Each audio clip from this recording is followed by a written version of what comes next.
दोस्तों recently TXT member की एक एक्सक्लूसिव इंटरव्यू आई है जहां वो सभी आस्क एनीथिंग पे नजर आए। यहाँ वो अपने न्यू सॉन्ग बैक फॉर मोर की प्रमोशन के लिए पहुंचे थे जो कि बहुत ही ज्यादा अमेजिंग है। इसके साथ ही इस शो में उन्होंने दुनिया भर के फैन से पूछे गए सवालों का बहुत ही ज्यादा इंटरेस्टिंग जवाब दिया, तो इसे एंड तक जरूर ही देखें। इसके साथ ही हमारे इस चैनल पे काफी सारे सब्सक्राइबर्स हैं जो BTS के साथ साथ TXT की भी फैन है, तो होप सो आप सभी इस वीडियो को बहुत ही ज्यादा एंजॉय करेंगे। तो बिना किसी देरी किए चलिए वीडियो को शुरू करते हैं। दोस्तों वीडियो शुरू होती है और सोबिन TXT को इंट्रोड्यूस करते हैं। इसके साथ ही ताeyong कहते हैं कि मैं यही होप करता हूँ कि आपने हमारे VMAs की परफॉर्मेंस बैक फॉर मोर को एंजॉय करा होगा और इतने सारे लव और सपोर्ट के लिए आप सभी का बहुत ज्यादा थैंक यू। और फिर क्वेश्चन आंसर सेशन शुरू होती है। योनजुन पहले सवाल को पढ़ते हैं जो कि ग्वाटेमाला की एक फैन ने TXT से करा था। वो लिखती है कि टुमारो बाय टुगेदर आपकी न्यू टाइटल ट्रैक की कोरियोग्राफी बहुत ही ज्यादा हार्ड है, तो मैं यही सोचती हूँ कि आपको कितना वक्त लगा था इसकी कोरियोग्राफी को सीखने में। इसके साथ ही काई कहते हैं रिकॉर्डिंग काफी जल्दी हो गई थी, हमने काफी सारी रिकॉर्डिंग करी है तो हम इसमें काफी अच्छे हो चुके हैं। हम कोरियोग्राफी बहुत ही जल्दी सीख लेते हैं पर उसमें काफी सारी डिटेल्स रहती है, तो डिटेल्स को सीखने में हमें 2-3 हफ्तों का वक्त लगा था। फिर ताeyong कहते हैं कोरियोग्राफी सीखने में हमें 3 दिन लगे थे और हम थोड़ी देर पहले भी इसी की प्रैक्टिस कर रहे थे क्योंकि एक दूसरे को मैच करते हुए परफॉर्म करना इजी नहीं होता। इसके साथ ही योनजुन अगले सवाल को पढ़ते हैं जिसे कैलिफोर्निया की एक फैन ने लिखा था। वो लिखती है कि पूरी दुनिया की मोआज के लिए उनका क्या मैसेज है, यानी वो अपने पूरे दुनिया के फैंस को क्या मैसेज देना चाहते हैं। इस सवाल का जवाब देते हुए बॉम्ग्यू कहते हैं बैक फॉर मोर जो कि एक कोलैबोरेशन सॉन्ग है अनीता के साथ, वो आ चुकी है और मैं ये होप करता हूँ कि मोआ को ये पसंद आया होगा। सिर्फ इसलिए नहीं कि हमने हार्ड वर्क करा है पर इसलिए भी क्योंकि हम इस सॉन्ग के लिए बहुत ही ज्यादा कॉन्फिडेंट हैं। इसके साथ ही आप हमारे अपकमिंग एल्बम के लिए भी रेडी रहना, इसमें और भी ज्यादा ग्रेट सॉन्ग्स हैं और पूरी दुनिया से हमें सपोर्ट करने के लिए आप सभी का थैंक यू और लव यू। इसके साथ ही लीडर सोबिन कहते हैं कि काफी वक्त के बाद हमने एक पूरे स्टूडियो एल्बम को रिलीज करा है, तो थैंक यू और सॉरी भी क्योंकि हमने आपको बहुत ही वेट करवाया और एक दूसरे को लव और सपोर्ट देने के लिए भी हम अपना बेस्ट दे रहे हैं। इसके साथ ही योनजुन अगले सवाल को पढ़ते हैं जो कि फ्लोरिडा की एक फैन ने लिखा था। उन्होंने लिखा था आप अपने सॉन्ग की कोरियोग्राफी को कितने देर प्रैक्टिस करते हो। योनजुन कहते हैं हम अपने कोरियोग्राफी की प्रैक्टिस हर दिन करते हैं। योनजुन ने बताया जैसे कि हमने कहा था हम इसके जस्ट पहले भी प्रैक्टिस ही कर रहे थे। हम हर दिन प्रैक्टिस करते हैं तब तक जब तक हमारा कोई बाहरी शूट ना रहे। जब हम हाइप पे होते हैं तो हम प्रैक्टिस ही कर रहे होते हैं।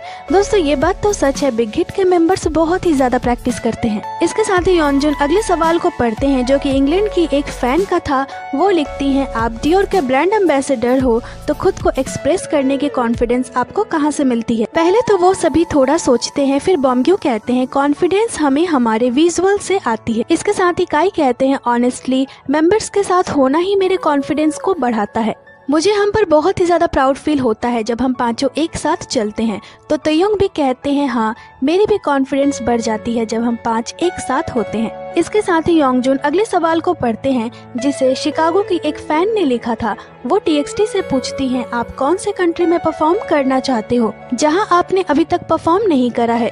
तो बॉम्ग्यू कहते हैं बहुत सारी ऐसी प्लेसेस हैं जहां हम जाना चाहते हैं। मैं हवाई जाना चाहता हूं और यूरोप, बहुत सारे ऐसे जगह हैं जहां मोआ हमारा वेट कर रही है। हम उन सभी प्लेसेस पे जाना पसंद करेंगे। फिर काई कहते हैं हम मैक्सिको भी जाना चाहते हैं और ब्राजील।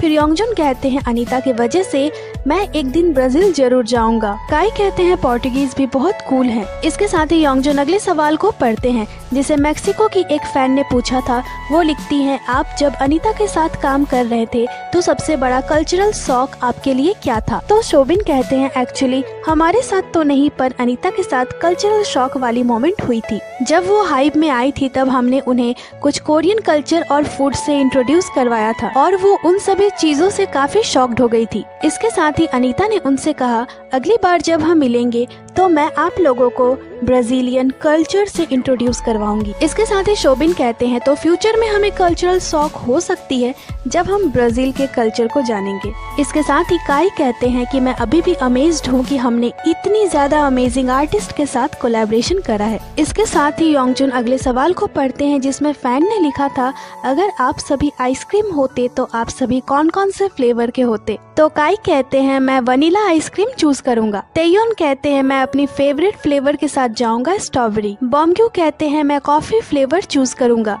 सोबिन कहते हैं मैं मिंट फ्लेवर चूज करूंगा। मिंट बाहर से बहुत ही प्रीटी दिखती है पर जब आप इसे टेस्ट करोगे तो ये स्पाइसी निकलती है। तो काई बहुत ही ज्यादा एक्साइटेड होकर कहते हैं हाँ मैं एग्री करता हूँ। इसके साथ ही काई योंजुन से पूछते हैं योंजुन तुम?